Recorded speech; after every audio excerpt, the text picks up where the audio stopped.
Hello friends, talkative English सुधवंडी का channel में आप सभी का स्वागत है। आज की इस वीडियो में हम पढ़ने वाले हैं एक प्रीपोजिशन के बारे में। ठीक है, वे प्रीपोजिशन है बिफोर। बिफोर का मतलब होता है पहले। ठीक है, बिफोर का हिंदी में मतलब होता है पहले। तो हम सेंटेंसेस में जो है पहले वर्ड के लिए जो है नॉर्मली हम बिफोर का यूज़ करते हैं। ठीक है, बिफोर जो है किसी वर्ब से पहले या फिर किसी सेंटेंस से पहले जो है पहले वर्ड आता है तो उसके लिए इंग्लिश में बिफोर का यूज़ किया जाता है सेंटेंसेस में। तो हम सेंटेंसेस के थ्रू समझते हैं ठीक है कैसे सेंटेंसेस में जो है बिफोर का यूज़ किया जाता है। तो एग्जांपल के तौर पे देखो, पहला सेंटेंस देखो, तुम्हारे आने से पहले मैं अपना काम कर चुकी थी। तुम्हारे आने से पहले मैं अपना काम कर चुकी थी।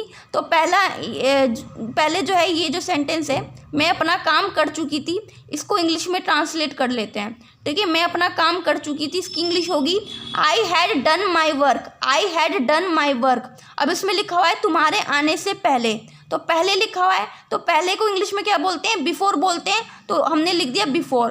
ठीक है, बिफोर लिख दिया। अब इसमें आया तुम्हारे आने से पहले। ठीक है, पहले आया तो ये जो सेंटेंस है ये पास्ट इंडेफिनिट टेंस में बनेगा। तो सेंटेंस क्या बनेगा? यू कैम लिख दिया हमने। तो सेंटेंस क्या बना? I had done my work before you came. तुम्हारे आने से पहले मैं अपना काम कर चुकी थी। अब ये जो सेंटेंस है, ये जो पहला सेंटेंस था ये पास्ट परफेक्ट टेंस था और ये जो दूसरा सेंटेंस था पास्ट इंडेफिनिट टेंस था। ठीक है, मैंने आपको बताया हुआ है कैसे टेंस बनाते हैं। ठीक है, टेंस की कंप्लीट वीडियो मैंने बताई थी आपको।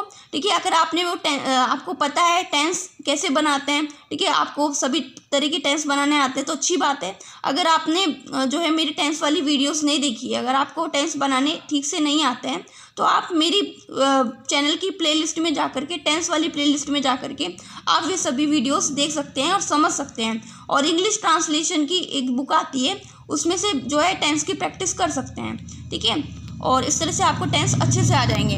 चलिए मैं अपने टॉपिक पर रहती हूँ। तो हम पढ़ रहे थे बिफोर के बारे में। तो सेंटेंस क्या बना? I had done my work before you came. तुम्हारे आने से पहले मैं अपना काम कर चुकी थी। तो दूसरा सेंटेंस देखो क्या लिखा हुआ है। एग्जाम्पल के तौर पे दूसरा सेंटेंस ले लेते हैं।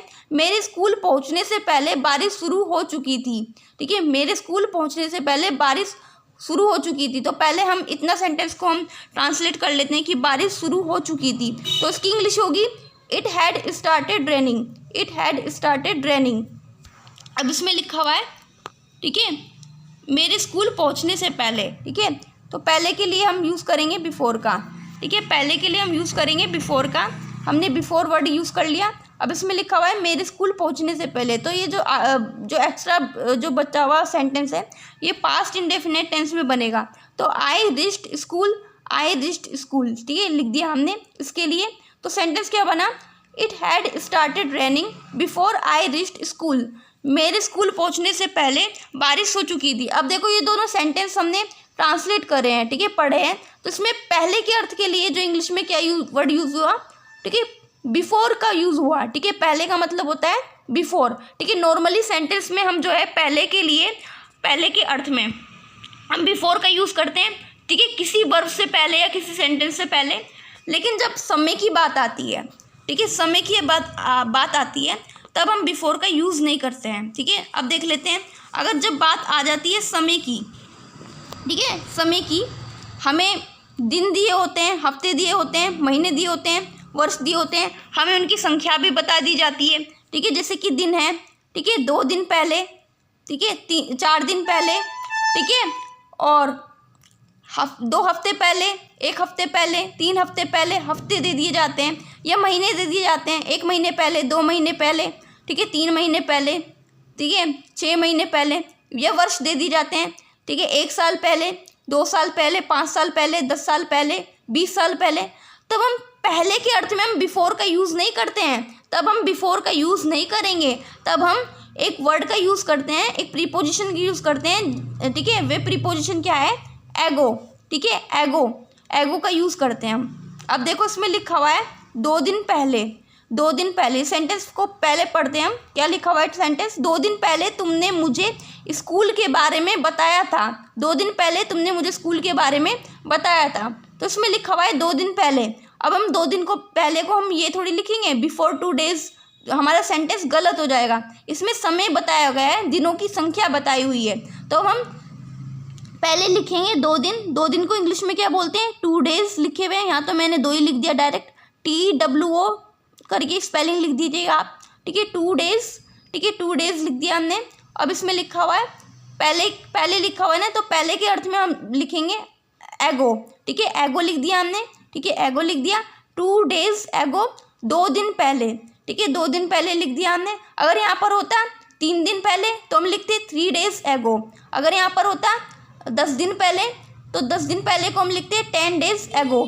यानी कि पहले हम दिनों की संख्या लिख लेते हैं, ठीक है, फिर उसके बाद हम एगो का यूज़ करते हैं, ठीक है, एगो लगाते हैं उसके बाद, ठीक है। अब इसमें लिखा हुआ है 2 दिन पहले, तो इस इंग्लिश में लिख दिया हमने 2 days एगो, ठीक है, 2 days एगो, 2 दिन पहले। अब आगे का सेंटेंस हम इंग्लिश में ट्रांसलेट कर देंगे कि तुमने मुझे स्कूल के बारे में बताया था, तो इसकी इंग्लिश होगी you told me about the school, you told me about the school. तो सेंटेंस क्या बना?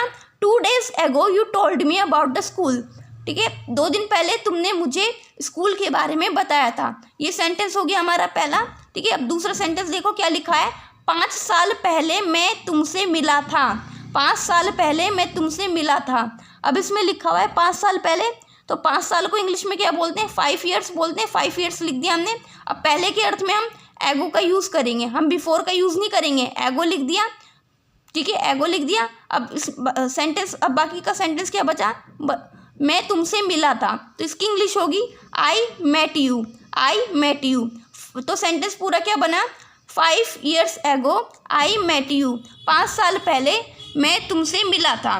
तो इस तरह से मतलब अगर समय की बात आ जाती है, हमें दिन बता दिए जाते हैं कि 2 दिन पहले, 3 दिन पहले, 4 दिन पहले, या हफ्ते बता दिए जाते हैं, 1 हफ्ते पहले, 2 हफ्ते पहले, 3 हफ्ते पहले, या महीने बता दिए जाते हैं, 1 महीने पहले, 2 महीने पहले, 3 महीने पहले, 6 महीने पहले, ये वर्ष बता दिए जाते हैं कि 5 साल पहले, 10 साल पहले, ठीक है, 1 साल पहले। तो हम जो है जब समय की बात आ जाती है तो हम एगो का यूज़ करते हैं, ठीक है, एगो का यूज़ करते हैं। और लेकिन जब वर्ब की बात आती है, ठीक है, किसी वर्ब आती है सेंटेंस में और पहले का अर्थ वर्ब के यूज़ करने से पहले जो है, किसी काम को करने से पहले, और सेंटेंस में जो है नॉर्मली बिफोर का यूज़ किया जाता है, ठीक है। वैसे तो सेंटेंस में पहले के अर्थ में बिफोर का यूज़ किया जाता है नॉर्मली, लेकिन जब समय की बात आ जाती है, दिन, हफ्ते, महीने, वर्ष की बात आ जाती है, तब हम पहले के अर्थ में एगो का यूज़ करते हैं, ठीक है। आई होप आपको मेरी बात समझ में आई होगी, ठीक है। If you like this video please subscribe my channel, ठीक है। ऐसी यूज़फुल वीडियोज़ मैं आप सभी के लिए लाती रहूँगी। तब तक के लिए बाय बाय।